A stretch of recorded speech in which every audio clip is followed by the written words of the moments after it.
Hello po mga kababayan, kamusta po kayong lahat? And once again, welcome back to another episode of Simply Talkies Vlog. So ang pag-uusapan natin mga kababayan ay ito pong mga pahayag ng ilang senador tungkol sa kanilang kaibigan na napakabait daw po, no, na walang iba kundi si Bulaang Appointed Son of God. At ganun din po, ano po ang gagawin ng PNP tungkol dito sa kung sakali man, no, hingan sila ng tulong ng Kongreso sa pag-aresto sa Bulaang Appointed Son of God. At ito, isasama natin ito na isa pong general sa ating hukbong sandatahan ang naudlot ang promosyon. Oy, sikat ka na, no? Sikat ka na, sir. Pero hindi ka sikat dahil sa iyong kabayanihan, dahil sa Women's Month right now, tengga ka.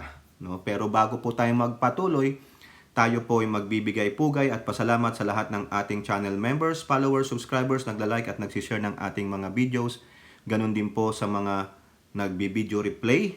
Ganun din po sa mga nag-share ng kanilang blessings, no, mga kababayan. Nabanggit ko na po yung iba sa inyo na meron po tayong dalawang taga-subaybay na nagbigay po sa atin ng super thanks. So ulitin ko lang, sila po ay si ito ba to? Si Binibining Mirna Buday at si Ginoong Eddie Ortiz. Ganun din po, nagpa-member si Scorpio Woman at kahapon po, no, sa ating pag-check sa ating channel, meron po ulit dalawa na nagpa-member sa atin. Actually, nandun po na yan sa ating community pero para po mabanggit sila at pasalamatan dito, ibigay pugay, nandiyan po si Mr. Estanislao Datuin at si Binibining Lisa Dumon. Sila po ay nagpa-member. Welcome po sa Talkies family, no? Hopefully, mabigyan natin kayo ng magagandang mga content, pagbibigay ng opinion at reaction na makatotohanan lamang. Hindi po tayo magpi-fake news dito. Okay? Maraming salamat po, no? Lalo na yan sa mga kababayan naming mga Sambalenyo, no? Nandiyan po sa West Philippine Sea, sa Palawan, along West Philippine Sea, sa buong Pilipinas. At ganun din po sa mga followers natin sa ibang bansa, mga modern heroes ng mga OFWs. Ganun din po sa mga regular natin sa ating video premiere, no? Active po sila sa chat box. Nandiyan po si Ate Marie Chris Hernandez na siya pong laging numero 1 na magkokomento sa ating mga videos. Si Elora Liz, kasama ang kanyang left and right. Si Ai Chang, si Miyu na mga taga-Japan. Si Kaluyal Wanabet, I think nasa Japan din yan. Pasensya ka na, Kaluyal Wanabet, lagi kong nakakalimutan, no? Si Maritel T, Priscilla Acepcion, si Mami B, si Ate Mighty Baisa, Rebecca Lagman, Twiller Wilfred, Ninita Umali, Nilda Arceo, RN Tusen, si Sam D, si Lulu, si Red, sino pa? Dami na. Si Carclea, no? At yung iba pa po na hindi ko nabanggit, pasensya na po, no? Our age is going there. Lagi kong sinasabi yan kasi makakalimutin na po tayo mga kababayan. Kung hindi ko po maisusulat yan, ako, kakastiguhin nyo ako, no? Maraming salamat po sa inyo. And suportahan nyo rin po yung mga iba pang mga pro-admin vlogger, yung mga hindi nagpi-fake news, no? At para po makontra natin, madebunk natin yung mga kagaguhan ng mga Duterte despicable supporter. Okay? So, unahin natin ito, pahapyawan natin ito kasi sikat na sikat ito mga kababayan. Isa pong nag-aspiring na general na ma-promote siya na-bypass dahil sa child support issue at pananakit daw po. Ayun po yung sabi ng kanyang misis. Sa balita po ng GMA News Online, no? March 19 pa ito. Ayoko sanang isama pero lagi pong lumalabas sa aking nagpa-pop up. O ito po. Sino ba itong aspiring na general na ito? Mukha yatang ng problema siya, no? A Commission on Appointments Committee has bypassed. Ibig sabihin, hindi siya binigyan ng another rank. Binaypass siya. Tengga ka sa dati mong ranggo. The ad interim appointment of Ranulfo Sibilia to the rank of Brigadier General, 1-star general sana siya, after the military official failed to honor the agreement with the panel to provide sufficient financial support for his 2 children. This was disclosed by CA Committee on National Defense Chairperson Representative Jordin Jesus Romualdo in an interview with the reporters. Quote, hindi na niya magamit ang 1-star niya. O ad interim lang pala siya sa 1-star. So kailangan mo talagang i-confirm. So he'll be back to his rank as colonel o coronel. Bypass for the members of the committee lahat. Di naman pwede yung ganon. Grabe naman yun. I think everybody knows naman na 2,000 pesos lang binibigay niya each child. Oh, so therefore, kung ilan ang anak niya, kung dalawa, 2,000. Kung 4,000. Kung tatlo, 6,000. We made an arrangement and told him to comply. Oh, for that, he can make an appeal for his reappointment. And of course, if he complies, we will help him kasi pinaghirapan din niya ang 1-star. Senate President Juan Miguel Zubiri, who sits as the chairperson of the CA, confirmed that Sibilla's promotion was bypass. Ayan, kasi naman, sir, alam mo naman palang, gusto mong ma-promote, gusto mong umangat ng, ranggo at umangat ang iyong sahod. Ano nangyari? Kasi, ayan, kasi yung report po dito, dito, sa Balitang Bayan, AFP General na nireklamo ng kanyang misis na bulilaso ang appointment. Yun.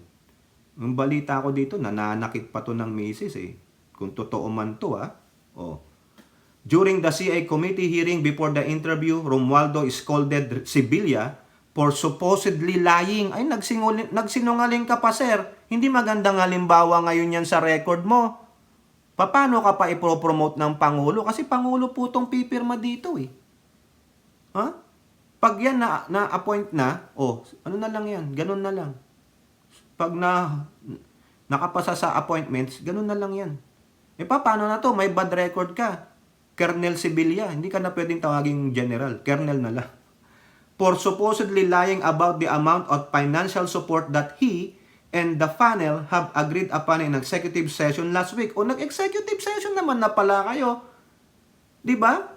Anong ginawa mo? Wala. Kala mo makakalusot ka. Kala mo maaano ka, papadrino ka? Hindi pwede yun.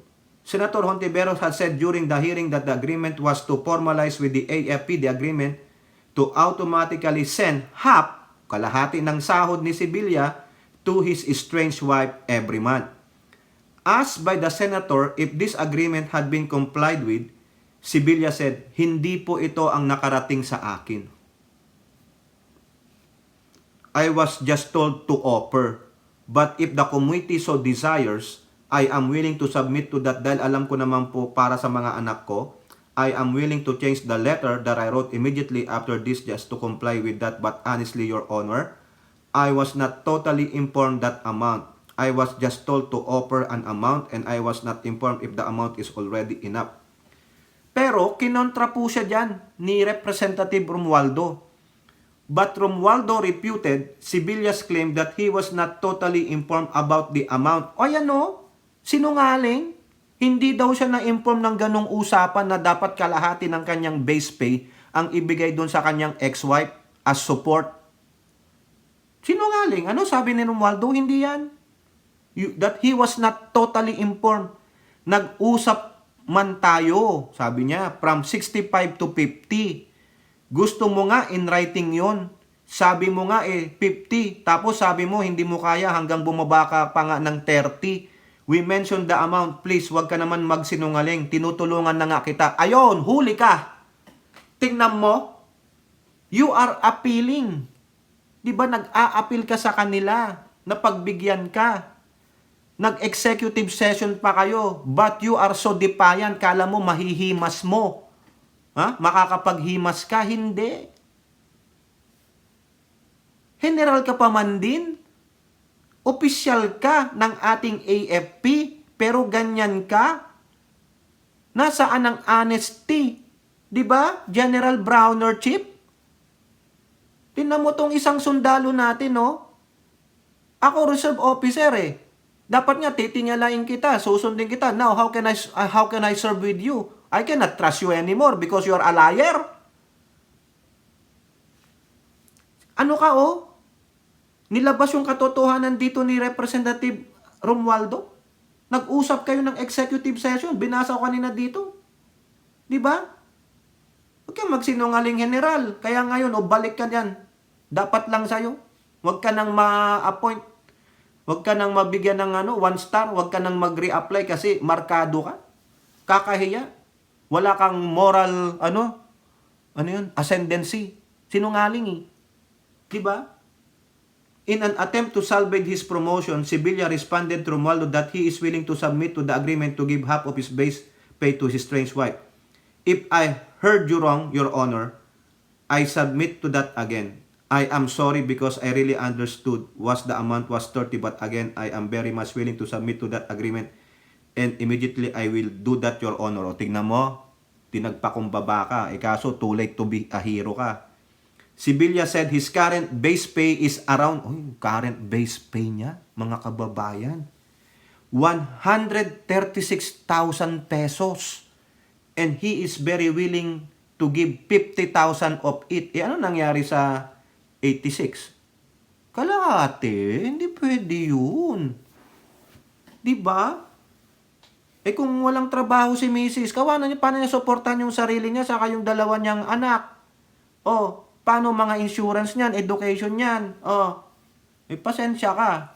Ba't ka kasi hindi maging, hindi naman sa'yo sasabihin kong mabuting asawa. Sana naging mo na lang. You have to pursue it. Diba? Hindi man sa ako magmamalinis. Pero pag ganyan, dapat nag-uusap kayo. Work it out. Ngayon, ang misis niya talagang kumontra, mga kababayan, sa simula nito eh. Ayaw ko sanang i-content kaso binabasa ko lang. Sabi ko, normal lang ito na Kaso, balitang-balita po eh. Di ba? Kaya, yung mga kapwa ko mga husband naman, dito pa ulit-ulit ko na sinasabi. Sa una, for better or for worse, you promise, Kung may konting sigalot, hindi pagkakanuan, mag-usap na lang. Kami rin dito ng mismo, minsan naaaway, sisigawan, pero at the end of the day, bago matulog, patch up nyo na yan. Saka lagi nyo isipin, yung matakot kayo sa Diyos, kasi you promise, di ba? For better or for worse. Hindi man sa ako magmamagaling. Yan. Walang marriage na perfect. Pero if you can just work it out, mamayani pa rin ng Diyos at pag-ibig, alalahanin nyo kung may mga anak pa kayo, sinong madi-disadvantage? Kawawa ang mga bata. After a long deliberation, Hontiveros moved to suspend the hearing and hold a caucus to discuss the proposal. According to Romualdo, Sibilya and the CA members agreed to an amount which he cannot divulge. Sibilya needs to be reappointed by President for him to get a star on his sleeves. We made an agreement and told him to comply. After that, he can make an appeal for his reappointment. Of course, if he complies, we will help him kasi pinaghirapan naman niya yung 1 star. Depende naman po sa inyo yan. Amid the issue, CA member Representative Johnny Pimentel reminded the 129 officers of the Armed Forces of the Philippines whose promotions were confirmed by the CA. Ibruin mo yun, mag-isa lang pala si Sibilya, nakakaawa ka naman siya. Naaawa naman ako sa'yo, pero this is your own doing. This is your own doing. Kaya dapat lang mag-suffer ka muna. Suck it up, suffer for a little bit, and then sabi naman ni Romualdo, they will help you if you will reappear because the president needs to appoint you. Himas-himasin mo si presidente. Mabait naman yan. Magpakumbaba, wag na magmalaki pa. Sir, sir, saludo pa rin kasi I think corner ka naman. Hindi ko alam kung ano ranggo ko. Reserve officer lang ako. Sabi nga nila, second lieutenant ka lang, Tokis. Okay. At least pag yung mga mabababa, mga pribate, saludo kayo sa akin. Okay? Whose appointment were confirmed by the CA to avoid, ito kasi ang problema. To avoid being involved in extra marital status. Ayon, mangkanot. Wag kasi kayong mangkanot. Yan. Kumbaga, dumaan lang sa'yo na amoy mo, amoy palmolive, tigasin na eh. Diba? Ginanong ka lang, Oh, nagkatitigan lang kayo, kinindatan ka eh. Ayun na, mangkanot na. O yan, ayun pala ang problema. Huwag kasing maging mangkanot, mangkanot, mangkanot. Sa lahat ng nominees, babala po to sa inyo. Huwag kayong masyadong malapitin sa babae. You will be assigned in different stations and you will be tempted, lalo na pag may mamit kayong magaganda. Sexy. So wag naman kayong masyadong playboy kaya magkakaroon kayo ng problema. Look at what happened to General Sibilya. Kaya I suggest and I urge you to be loyal and faithful to your lives. Amen. Oo, di ba? Kita nyo si Pimentel, pareho kami ng sentimento. Tama. Sabi ko nga sa inyo, for better or for worse, di ba, yung mga sinumpaan natin. At kung ano man, kung nakakita kayo ng maganda dyan, wandering eyes eh. Man is polygamous in nature, but it's up to you how to be a monogamous. Di ba? O, kung talagang mahal na mahal mo man yung misis mo, ano man ang maging itsura niyan, dahil tumatanda na o whatever, o magastos tulad na misis ko, wala yung magagawa eh. O, basta happy kayo para sa mga bata. Yun yan. Nagsalitang mo kong yun. In an ambush interview, Mrs. Sibilya, the estranged wife of the AFP officer who opposed the latter's promotion, said her husband's case should be a lesson to other military officers. Sana po maging aral po ito sa ating mga kinauukulan. Hindi lang sa AFP kundi sa lahat ng ahensya ng gobyerno. Sana po sa ating mga gentlemen in the AFP, mahalin po natin ang ating mga pamilya, mahalin po natin ang ating asawa at anak. Pahalagahan po natin sila. Correct. I agree po yun, ma'am. Disadvantage po ang mga babae dyan. Pero pag ang babae naman ang nagloko, bala kayo. Baka puntahan na lang kayo ni Glenn Chong. Ayun na, sinasabi ko, pag ang babae ang nagloko, dapat din kayong kastiguhin. Papuntahin ko si Glenn Chong sa inyo. Okay? O yan, paalala lang, huwag kasing masyadong mangkanot. O yan, buti nga sa'yo, sir. Buti nga sa'yo, sir. Wala akong pakialam. Buti nga sa'yo, mangkanot ka kasi. O, ayan mga kababayan, eto na. Punta na tayo kay Bulaang Appointed Son of God. Maalala nyo, 2 arrest warrant, revoke ang prangkisa sa lower house ng Suara Sub operating under SMNI. Antayin natin yung mga kakampi nila sa Senado. Mukhang marami po doong mga halik ni Judas. Sayang na sayang lang ang boto sa inyo. Wala pala kayong kwentang mga senador. Di ba? O, eto. Ano po ang sabi ng PNP? PMP to coordinate with Quiboloy's camp for peaceful arrest. Biruin niyo yun. Talagang lahat na lang po ipinagkaloob sa Bulaang Appointed Son of God. Hindi pa dyan natatapos mga kababayan. Pero, he is still defiant. Ayaw pa rin niya magpakita. At ang balibalita nga daw, ay siya po ay sinusuportahan na daw, no? Hindi ko po ina-affirm sa inyo, balibalita lang, na siya ang ilang miyembro daw po ng MNLF ay susuportahan siya. Pero inyo, di ba yan yung ina-amnesty ng Pangulo? Members of MNLF, Moro National Liberation Front, di ba mga ano yan, teroristang grupo? Susuportahan nyo si Quiboloy, yung SMNI niyan, kumakalaban sa terorista at mga NPA, tapos kasama pala niya, susuportahan siya. Di binulag lang tayo, niloko lang tayo, nila Ka Eric at Dibado, yung mga former rebel. Biruin nyo, cuddler pala kayo ng mga former rebel eh. Visit kayo, di ba? Nalin lang tayo, yan ang mga budol. Di ba? O dapat lang talaga kayong mawalan ng prangkisa.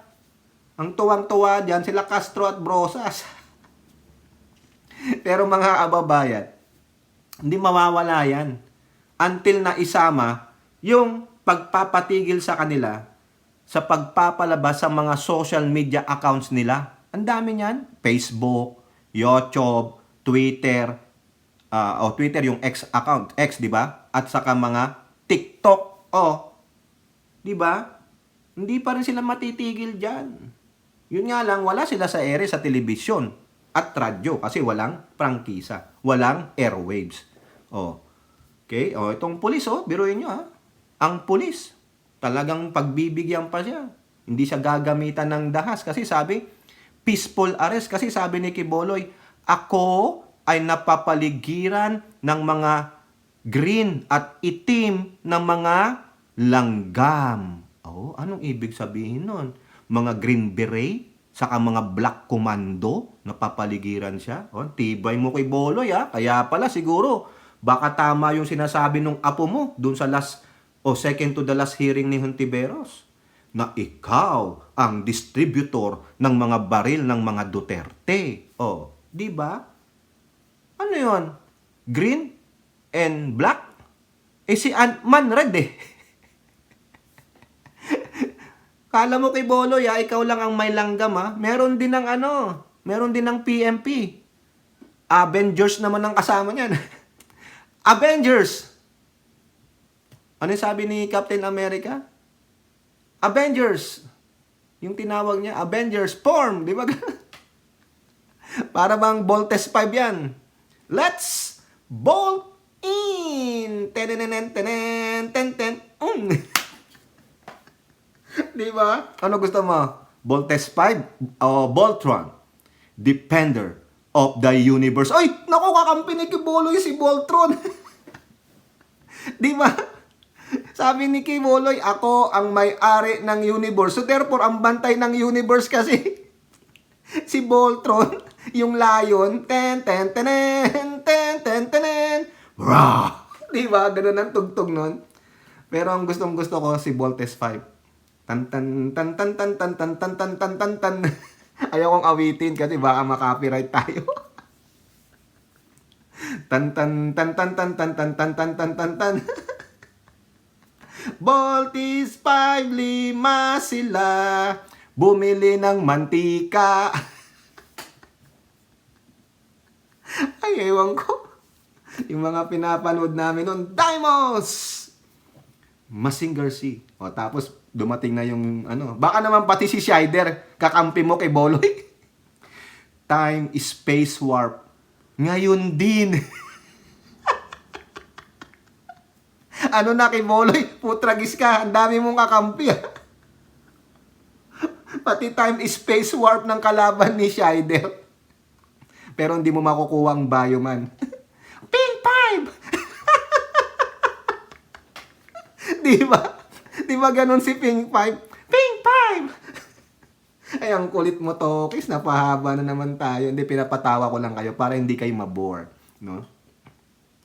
Eto po. Ano bang mga bagong anime ngayon? Sila Son Goku? Nawala ako sa sirkulasyon, mga kababayan. Nakakita ako ng mga ganyan sa mall, yung mga figurine ng mga Son Goku, mga Street Fighter, saka Mortal Kombat. Nawalan ako ng gana. Ang gusto ko lang yung mga Transformer, sila Autobots. Transform!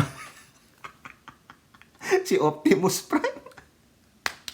Ang sakit sa ulo. Eto na. The Philippine National Police will coordinate with the camp of Apollo Quiboloy for his peaceful arrest after the Senate issued an arrest order for the KOJC founder o leader. If the Senate Sergeant-at-Arms will ask the assistance of the PMP, of course, we will provide support. We will provide assistance. Ayun po yung sabi ni Secretary ng DILG, Abalos. The authorities said they expect nothing untoward will happen during the arrest. So hopefully ganyan, peaceful. Kasi hindi nyo alam, sabi ni Quiboloy, napapaligiran ako ng mga green at itim na ahas. Ahas? Hindi! Langgam! Hindi, ahas tuloy. Langgam po, langgam Sorry. Quote, kung mag-resist po yung mga supporters niya, nakahanda naman po kami na walang mangyaring hindi maganda.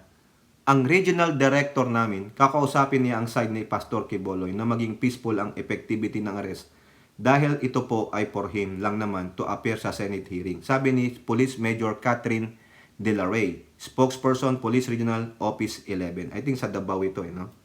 Kaya ayan po. Okay? So, hopefully, wala namang ganyan. Dapat si Kibuloy, no? Si Bulaang appointed son of God, kausapin niya yung mga followers niya. Huwag niyong ialay ang inyong buhay sa isang bulaan na appointed son of God. He doesn't worth it. Kung sakaling magkaroon ng dahas, may mamatay, palagay niyo, pupunta kayo sa langit. Huh? Ewan ko po, bahala po ang Diyos na mag-decide sa inyong fate doon sa langit. Kung papapasukin kayo ni San Pedro o hindi. Dahil sa tinuran ninyo. Di po ba? Tama, mali. Oh. Nakakaano kayo eh.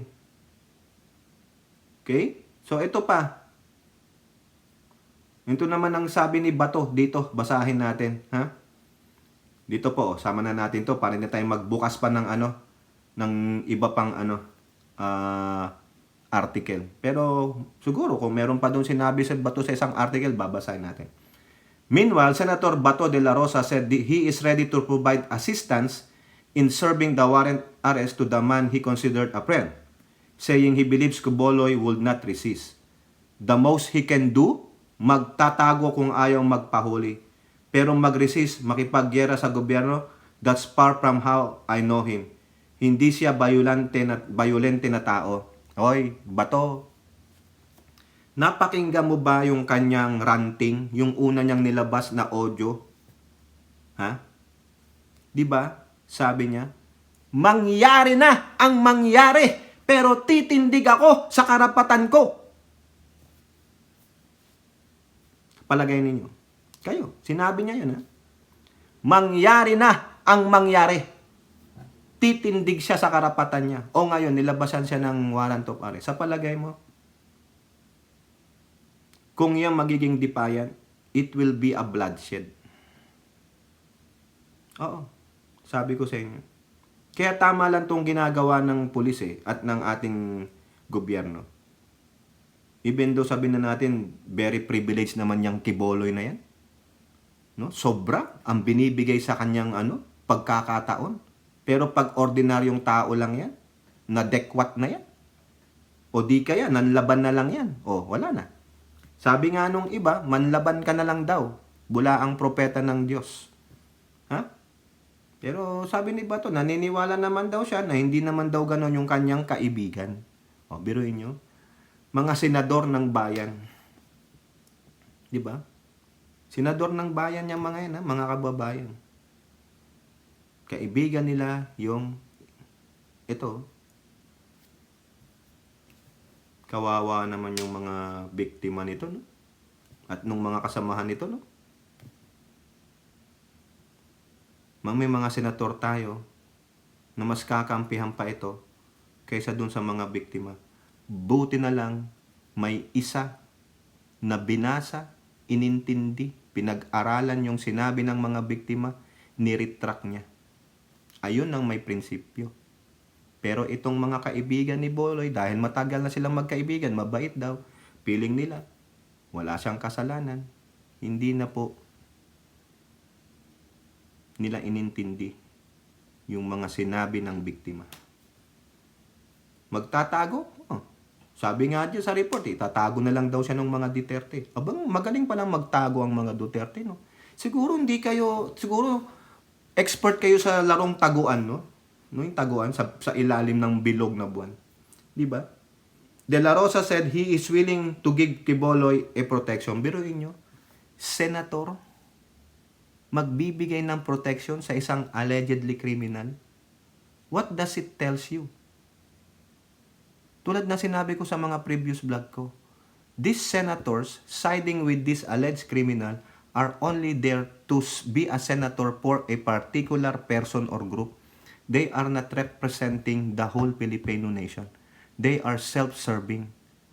And they're also serving a kanudler nung mga kaibigan lang nila. Selective sila. Kung ano lang yung convenience sa kanila, yun ang gagawin nila. Biruin nyo, talagang nag-offer pa siya ng protection kay Quiboloy. Diba? Ikaw na mismo. Kung takot siya under threat buhay niya, I can be his security. Biruin mo.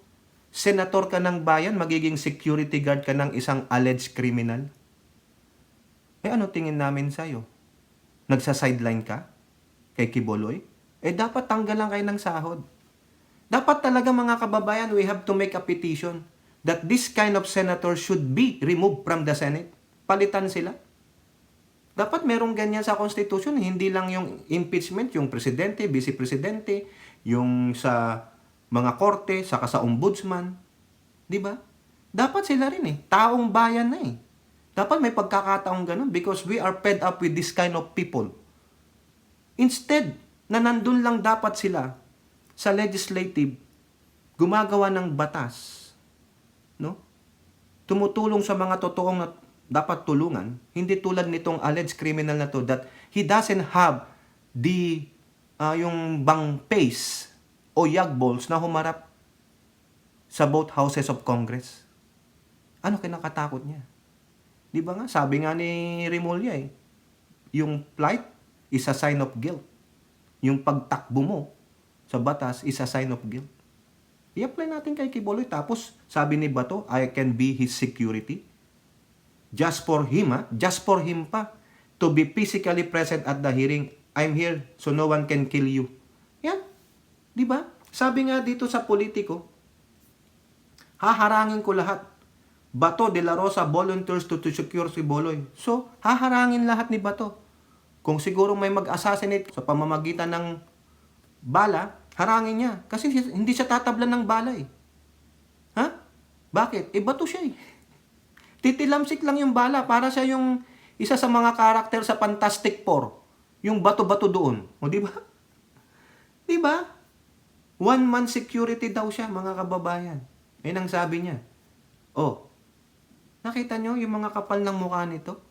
Senador, mag-o-offer ng security, one-man security sa isang allegedly criminal?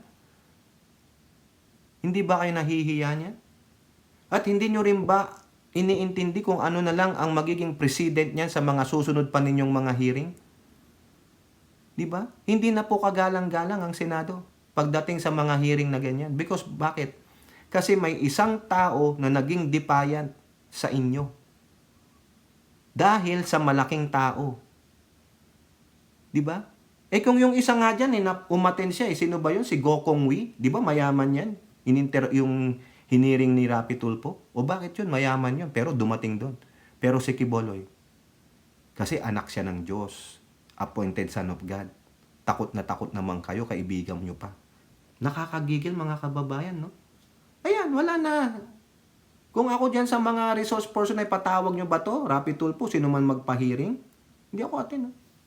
Bakit si Quiboloy? Di nyo nga napapunta Dilabasan nyo rin ako ng warrant. Hanapin nyo rin ako. Ganun lang yan. Di ba? Maging defiant ako. Ikulong nyo ako. Di ba? Sino ba kayo? Ang galing yung magpapunta ng resource person, ititreat nyo ng contempt. Pero yung kakilala ninyo, kakutsaba ninyo, hindi nyo mapaatin dahil kaibigan ninyo, mabait sa inyo. Ganon. Di ba unfair kayo? Yan ang nagawa ni Quiboloy sa inyo. Bato, Robin, Cynthia Villar, yung isa pang Villar, no? Aimee, Tolentino, Subiri, at ikaw Tamilmil. Yan ang ginawa ni Quiboloy na president. Na itong mga tatawagin yung resource person sa inyong mga hearing ay hindi mag-attend. Why should I? I-cite ko lang si Quiboloy. I-contempt. Pahirapon ko muna kayo. Di ba? Kasi high and almighty. Pare-pareho lang kayo ng kara. Ganyan pala talaga. So lumabas lang ang katotohanan sa ating bansa. Na pagkaibigan, kapamilya, kamag-anak, malaki ang donasyon, malaki ang nagagawa sa lipunan, pero pag sila ay gumawa na ng pagkakamali, lumabag na sa batas, lumabag na sa karapatang pantao ng kapwa nila, pumatay na kung sakasakali lang, wala. Okay lang. Kasi philanthropist kay, kasi makasimbahan kay, ang laki ng donasyon mo sa amin, laki ng naitulong mo sa amin, kaya kami nandito. Pikit mata, bulag, pipi at bingi sila.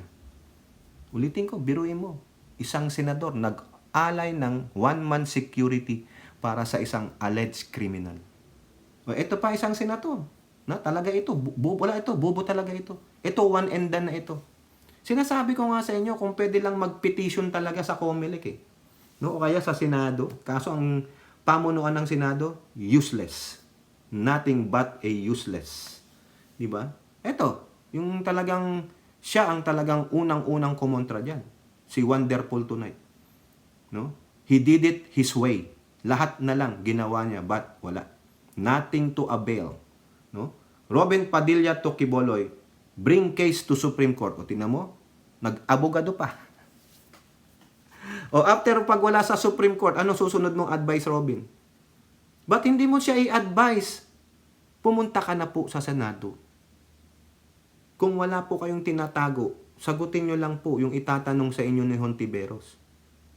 Maging patas. Dahil binigyan kayo ng patas na due process. Lahat po ng nasusulat sa rules and regulations about sa paghihiring ay sinunod po ng Senado at Kongreso. Yun nga pong show cause order, wala nga daw po yun sa rules eh. Pinagbigyan lang si Robin at sa kahilingan na rin ni Subiri. O tapos iba pa ang i-advise mo, Robin? Ba't hindi mo ma-advise? Magtungo na lang po kayo sa Senado. Umattend kayo ng isang hearing and so be it. Kung tapos na, tapos na. Hindi ka naman ipupunta sa korte. Eh kaso ang problema, may kaso ka na ngayon sa Pasig Regional Court na no bail. O, baka paglabas mo ng Senado, andyan ang mga pulis, dalhin ka na sa Pasig. No bail. Yun. Kaya ang ma-advise na lang ni Robin, dalhin mo sa Supreme Court. Hindi mo in-advise na pumunta dyan? For Senator Padilla, a petition before the Supreme Court could be a legal alternative for Kingdom of Jesus Christ leader Apollo. Biruin nyo, no? Iaakyat sa Supreme Court.